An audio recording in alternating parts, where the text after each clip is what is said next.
Good morning, good afternoon, good evening. Welcome to Capital and Counsel, where we simplify corporate governance, company law, capital markets, and the legal issues shaping business in Kenya. If you've been following recent news, you've probably come across the unfolding development at Kenya Re. The headlines have it all. You've seen the tussle at Kenya Re, the court case that has been presented to court.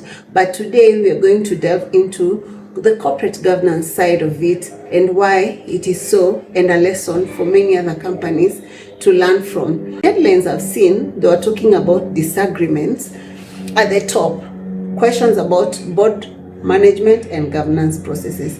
Wherever a major institution makes head, confidence is usually tested. In this case, this is a listed company, so many questions come about from various stakeholders. And this is something that we need to look into to ensure that other companies are also able to learn from it and do better as they go along. So today, I want to approach this conversation differently.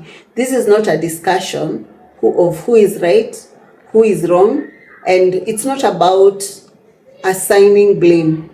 Instead, I want us to look at the situation and what we are learning from this issue when it comes to corporate governance, and why every director, CEO, investor, company secretary, and even the ordinary Kenyan should care. Because governance failure rarely begins with a scandal. They begin with small stuff, small decisions here and there, and poor oversight and unclear role, breakdown in communication, and accountability issues on the board. And I've talked about this in different videos, and so if you like, you can also go and watch them and get to understand exactly what happens on the board. So before we begin, it is important to state that this discussion is based purely on publicly available information intended purely for educational purposes. Any conclusion should be based on the findings of the relevant authority. Now, let's begin. First, the first question is why we should care about the boardroom disputes. Why should you care about the boardroom disputes? Yeah, many people assume that boardroom disagreements only affect directors and senior executives. That's simply not true. It affects all of us, anyone who's interested. When governance fails in a major institution, the consequences extend far beyond the boardroom. Employees worry about their tenure of employment. Investors begin to worry about their returns and whether this company will collapse and become as statistics as the previous ones we have seen, like the likes of Chase Bank and Uchumi. So those are the things that investors worry about. And since you have put in a lot of your money, then you have reason to worry as whether this company is still going to remain on course, or it's about to go into the ICU and eventually die. So shareholders question a lot. Would-be investors lose interest and lose confidence in these companies because they are not sure of their livelihood of this company. Shareholders, of course, I've said they ask questions, and also customers begin to see uncertainty in this company and try to withdraw. In this case, this is a reinsurance company, so what happens to their customers? What will they think? You know, we have seen the likes of Cusco and happenings under Cusco, and that's something else that we are going to talk about, their corporate governance in length. And so these are the issues that really people would want to think about. So business partners, in some cases, they will hesitate about this, and also the key people who look very uninterested and will even scorn or laugh at taxpayers. Because what happens if a government has a stake in any company, of listed company, or where you are a shareholder or where you're not a shareholder, you are a taxpayer. So at some point the company would want to bail out this company. So what happens? Taxpayers would eventually bear the cost. So it is something that should worry all of us, and not only a few who are shareholders too. the company. Corporate governance is therefore not just a legal requirement, it is a foundation of trust. And where there is no trust, corporate governance will eventually fail, because now everybody will be looking out for themselves and they'll be suspecting each other. So what exactly is corporate governance, you may ask? So corporate governance is a system through which companies are directed and controlled. Yeah, they're directed and controlled. It defines who has authority, who makes decisions, who oversees management, who is accountable when things go wrong, when things go haywire. Like in this particular time now, things have gone south. So who's responsible for what? And it's important because now we have those guiding principles in every company that really guides the company on how to operate. So a well-governed company does not rely on personality. It relies on systems, checks, balances, transparency, and accountability. And these things are very key in corporate governance. And if companies get these things right, then they are good to go. They are good to go. Now they can direct their energy on other things to ensure that the company flourishes, and for sure it will flourish. So one of the biggest misconceptions in many organizations is the belief that the board runs the company. No, it doesn't. Management runs the company. The board's work is only to oversee what management is doing and to give direction. It has its own work that it does.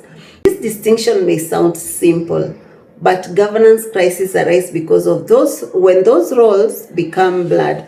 So governance crises arise because those roles become blurred. So let's talk about the roles of the board. Directors are responsible for setting the strategic direction of the company. So if they fail to do so, then you find that these roles become so blurry, and that's where conflict emerges from, because now the management is not sure what they're supposed to do, and the directors also want to meddle and control the company. So the work of the board usually is anchored in the board charter. The powers of the board is anchored in the board charter. So the board approves policies, oversees risks, appoints and evaluates the CEOs, monitors the company as it works, as it does its job. It needs to really monitor the company and see if it is performing well or any changes that they are required to undertake. It is also supposed to safeguard the interest of the shareholders. And so we have classifications of directorship to ensure that all shareholders, all classes of shareholding is represented and catered for. And also they are supposed to ensure that the company complies with the law of the land. And in this case, we have the Constitution of Kenya, which is supreme. And then we also have the company's law, allow this company to form. This is what I have not mentioned. The board is not supposed to manage employees on a day-to-day basis. That is the work of management. Now the CEO and management in senior leadership, that is their work. But the board, no, that is not their work. Although you might find that some companies want to really meddle, the board members want even to be signatories in the bank accounts company, which it is something that should not happen really. So it should not interfere with the operational decisions that have been delegated to management, because it is the ultimate decision maker up there. So once they come down and start meddling in the affairs of the management, then it befits purpose. Okay, so because they have delegated to management to run with these issues, they are not supposed to meddle or engage. So unless there's a governance issue requiring intervention, otherwise they are not supposed to be meddling. And so governance requires oversight and not micromanagement, because now if you apply micromanagement, that's where conflicts emanate from, because now you're not giving the management chance to really action on what has been delegated to them. So now let's look at the CEO. This is a different one. And I think in the next episode I'll speak to the board charter and how it's supposed to be done. That will be maybe in short, because it is a brief discussion that I'll slide in there. So now let's look at the CEO. The CEO is responsible for implementing the strategy approved by the board. So majorly, if you see the board comprises of executive, non-executive, independent directors, those categories. So under executive, that's where you find that we have the CEO and we have the CFO at some point. So their work is to implement what has been approved by the board. The CEO manages the business. He leads now the executive team and oversees operation. And when you go to the board, you find that the person presenting for management is usually, or it's supposed to be, the CEO. Although some people try to bring in the key people or the key resource from different departments to come and present their papers, but the person who's supposed to answer to the board and answer all questions that are being asked is the CEO. So the CEO manages the business. He leads the executive team, as I've said, oversees operations, and reports back to the board on performance of these issues and any emerging risks. Like now, this point, if you find an international company that is doing business, you'll find that they go back to the board and report the war in Iran. How is it affecting their business? How is climate change affecting their business? How is maandamano affecting their business? Maybe it is a food business or so. So did it cause delay in the delivery of bread or so? So those are, I'm just using an example. Okay? So the relationship between the board and the CEO should be built on mutual respect, transparency, and accountability. So usually the board should challenge management constructively, not just pinpointing and hitting them so hard, but just constructively by asking questions of what if we did this, what if we did that, but ask tough questions.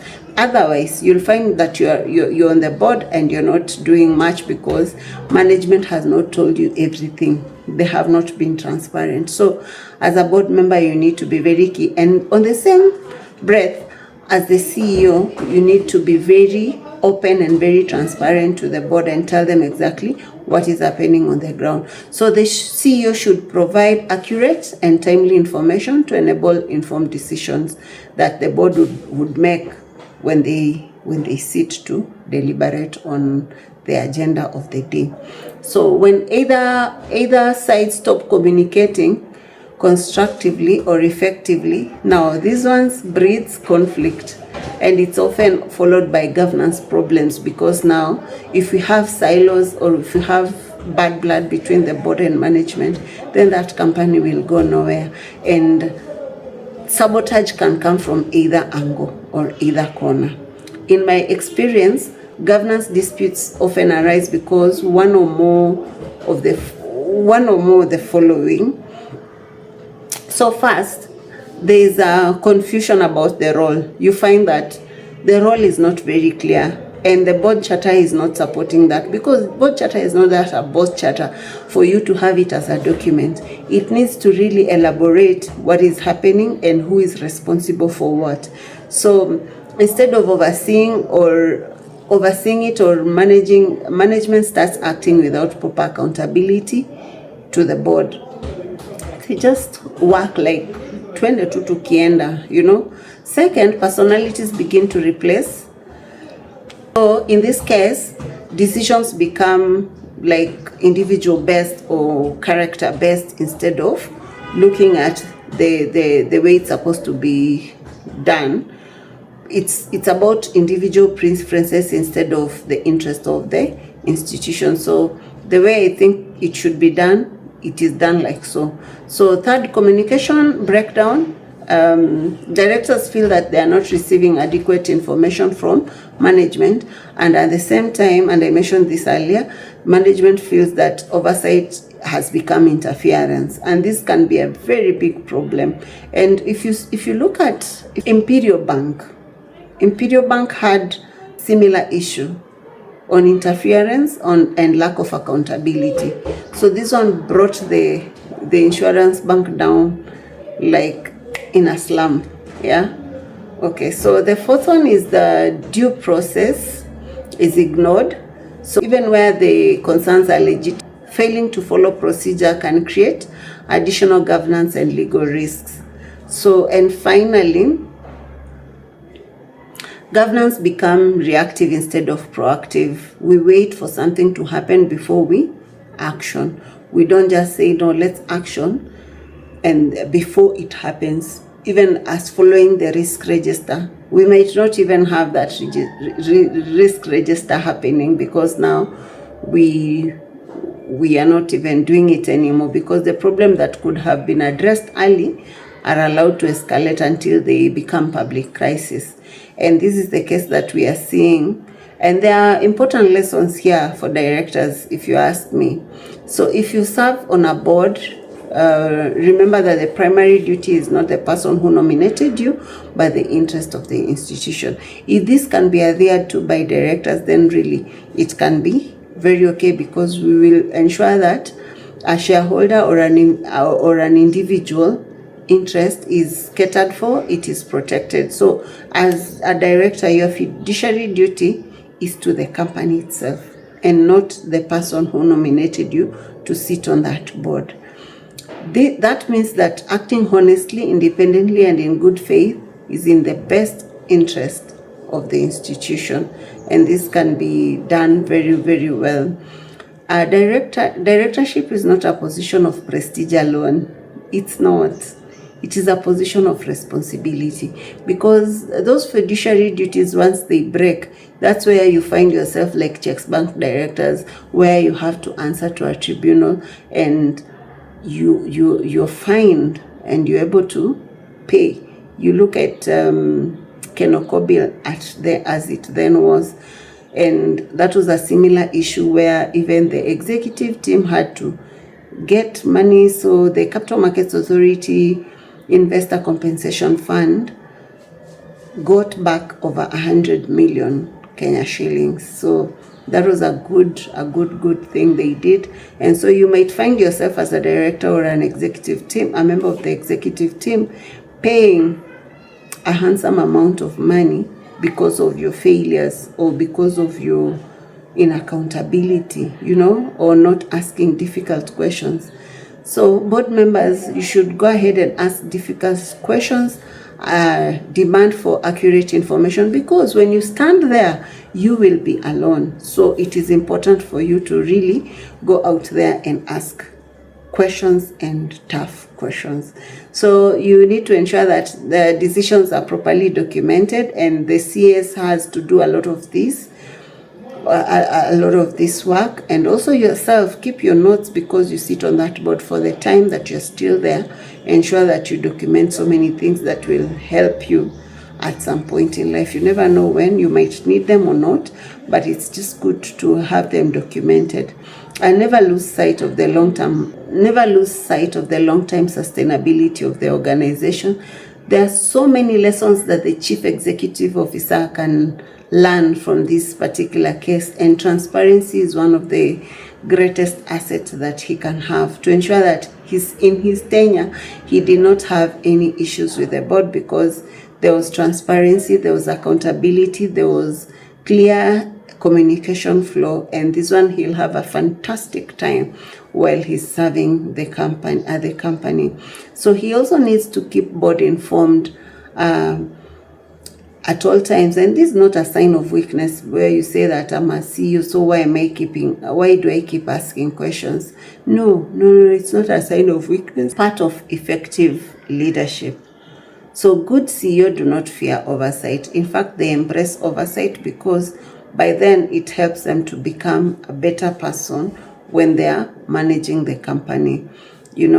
Because if you say you fear that, then you're not able to manage properly. And then there's the company secretary.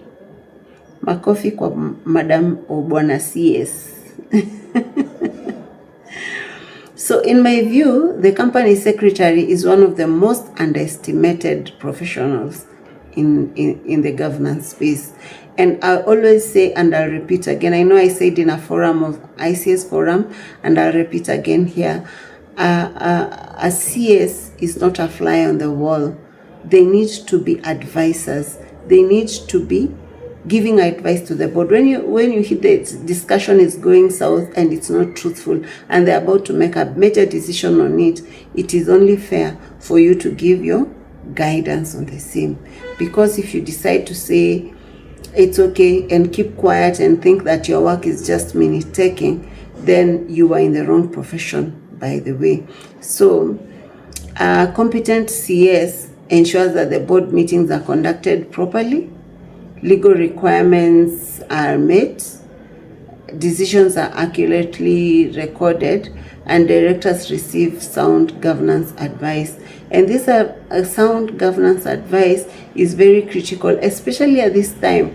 Most board members will ask you questions at the CS. So it is not only your duty to just be taking minutes and keeping quiet, and then you'll share the minutes plus matters arising. No. You're supposed to give guidance as well. So as a CS, you need to be very well informed. So they are safeguarding the governance framework for the institution.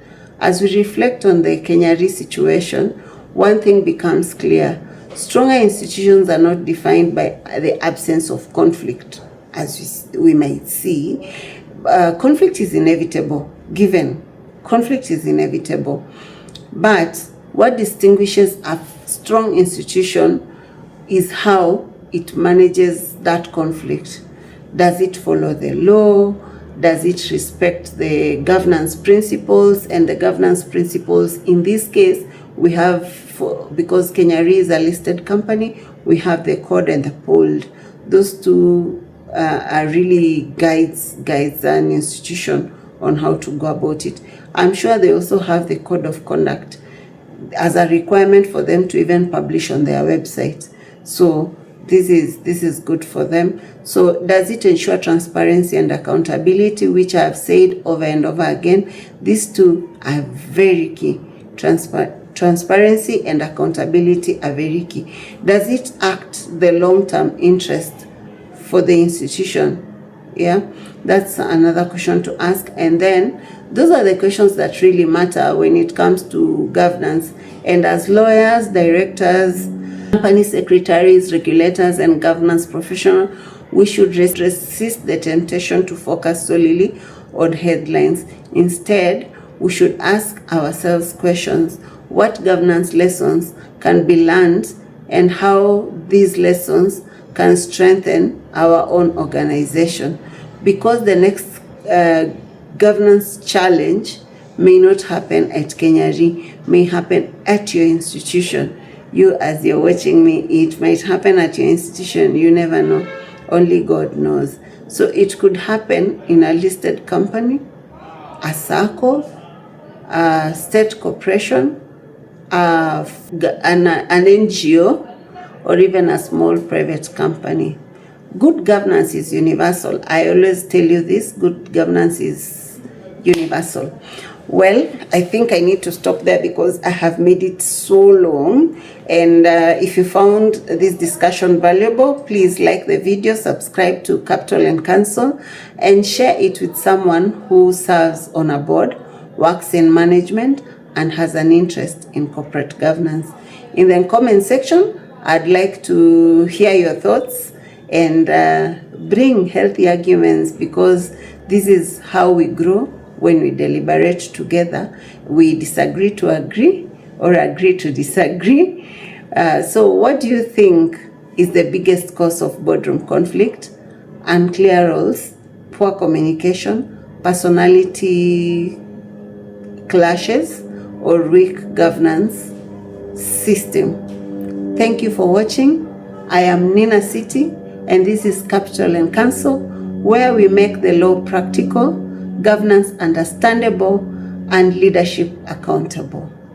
Thank you. Bye.